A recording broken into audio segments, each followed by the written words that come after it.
The UK Security Minister says the latest incident of exposure to a nerve agent in Britain is a repercussion of the poison attack on Sergey Skripal and his daughter in March. British counter-terror police claim 2 people who are in a critical condition right now came into contact with a military-grade poisonous substance. Now, so far, the only firm link to the Salisbury poisoning is geographical. Interesting to note that Amesbury, which is where the couple fell ill, is just a stone's throw from the Porton-Down military laboratory that identified the nerve agent in the Skripal investigation. It's also just 13 kilometres away from that city where the former Russian double agent and his daughter were poisoned with what the government now says was a type of Novichok. As yet, though, police still have no clue as to what may or may not link these 2 cases and how they could have come into the contact with that same substance 4 months exactly to the day. Also, officers have no answers yet with what the latest victims might have in common with the former spy. Our correspondent, Anastasia Churkina, now reports.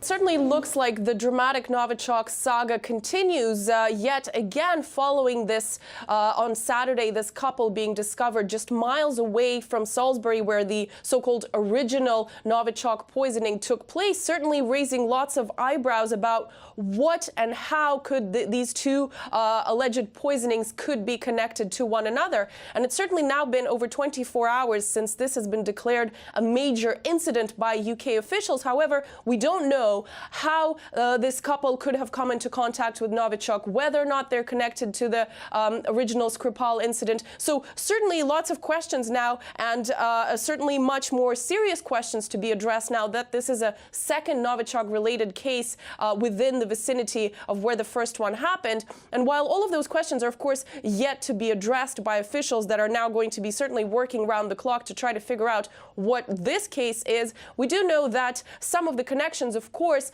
between Skripal and this case are certainly already being made.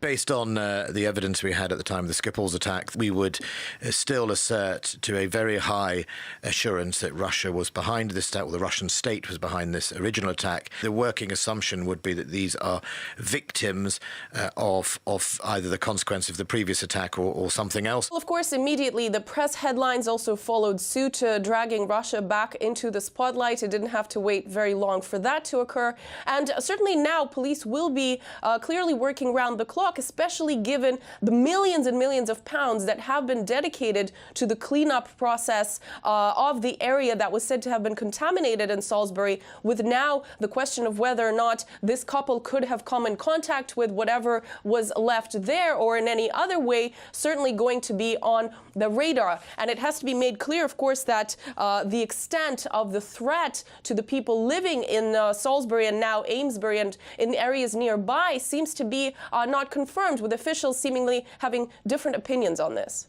The risk to the public is very, very low.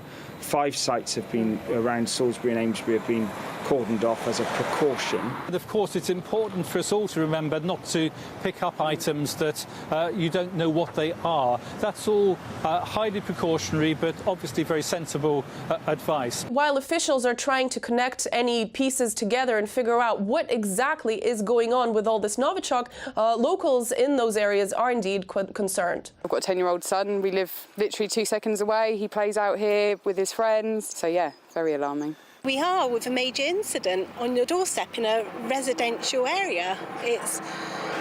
You just could not imagine this happening. All you want to know is, are you safe? Do you have to do anything? Is your family going to be safe?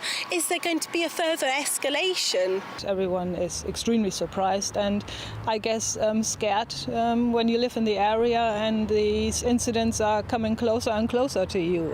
It's a very worrying thing to happen. This latest case certainly takes this whole Novichok saga to a new level, and we will be watching very closely exactly what it is that officials are able to understand about what it is that's going on here.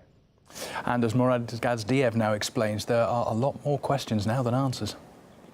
So far, it's all muddled, baffling, and downright bewildering.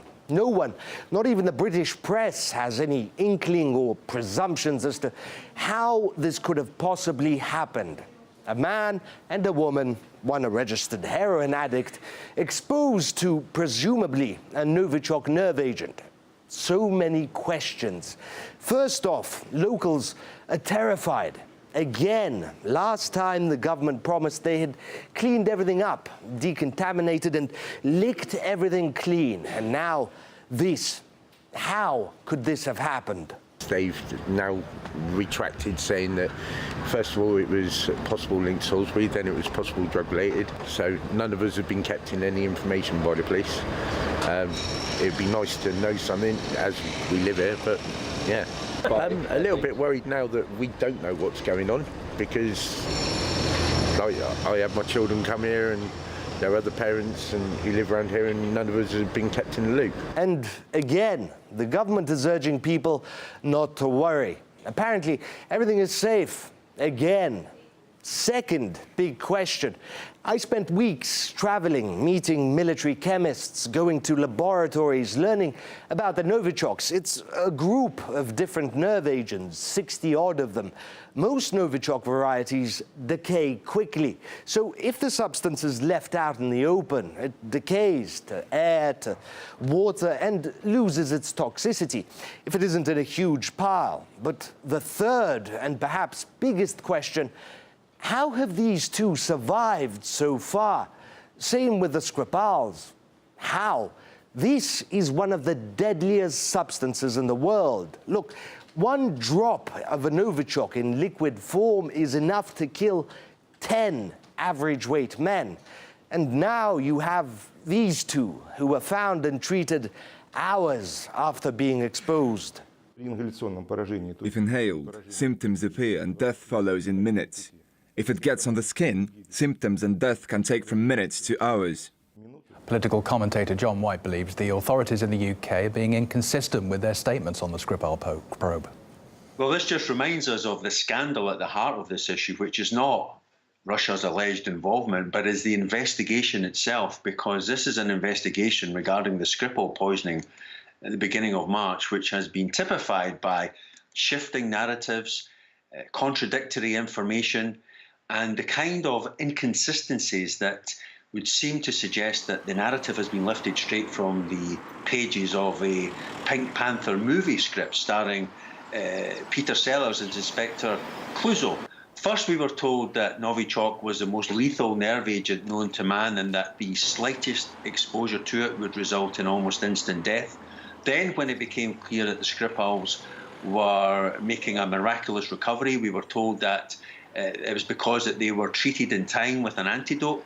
Then they were told that the potency of this Novichok nerve agent diminished with exposure to moisture, and that because there was a rain shower between the time of the administration of this nerve agent on the door handles of the Skripals' house in Salisbury and them touching the door handle, that diminished the potency and was a significant cause in their recovery. Now we're being told that the same Novichok that was used to poison the Skripals has poisoned this unfortunate couple who lived 12 kilometres away from where the Skripals were living in Salisbury. So the contradictions are quite preposterous, and it's clear that no one in their right mind could take what we're being told so far. It's a catastrophic failure of the authorities.